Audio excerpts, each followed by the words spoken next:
So participating in team sports can be very beneficial to a person's social skills, mental and physical health, but when it comes to team sports, there can be social loafing involved. The effect known as Ringelmann effect or social loafing states that as the group size increases, individual behavior may be less productive. Social loafing can occur in both offense and defense in basketball, but is most likely seen on defense.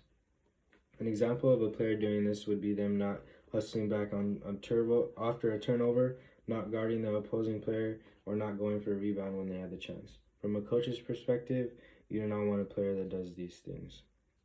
In past research, it is shown that the more people in a group, the lower the individual effort put in.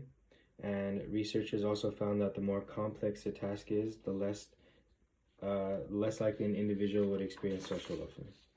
Also, competing against a stronger opponent may be pointless for an individual. They may feel like their effort doesn't matter. And it is shown that if you expect your team to win, the individual performances increase significantly. So in the present study, I examined the correlation between social loafing and success in individual players in a men's basketball game. And it was hypothesized that the players with the lower social loafing score will have more points at the end of the game. The participants were the CSUN's D1 basketball team, and what I did was I was in the stands and I had a notebook and I just jotted down how many times a player social loafed, and what I did was I created my own scale. For hustling back on defense, a score of 1 was they walked back, a score of 2 was they jogged back, and a score of 3 was they sprinted back. And for guarding on defense, a score of 1 was them letting them shoot, and a score of 2 was them not. And for rebounding, a score of 1 was just watching the ball, a score of 2 was just taking a few steps but not fully committing, and a score of 3 was fully committing. The end score was calculated by a few factors. It was calculated by the total number of points, amount of time played, and the social loafing behavior score. At the end of the game, once the box score was posted online, the observer, me, was able to have each player's playing time, and total points.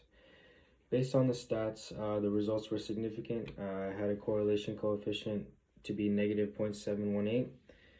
And I also created my own chart right here.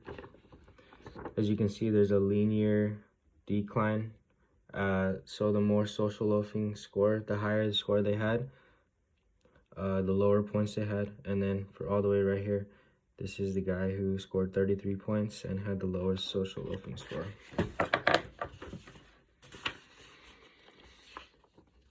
So the player who received an overall lower score was able to score more points because of the effort they put in. They were able to hustle up and down the court, and get in the best possible position to score for their team.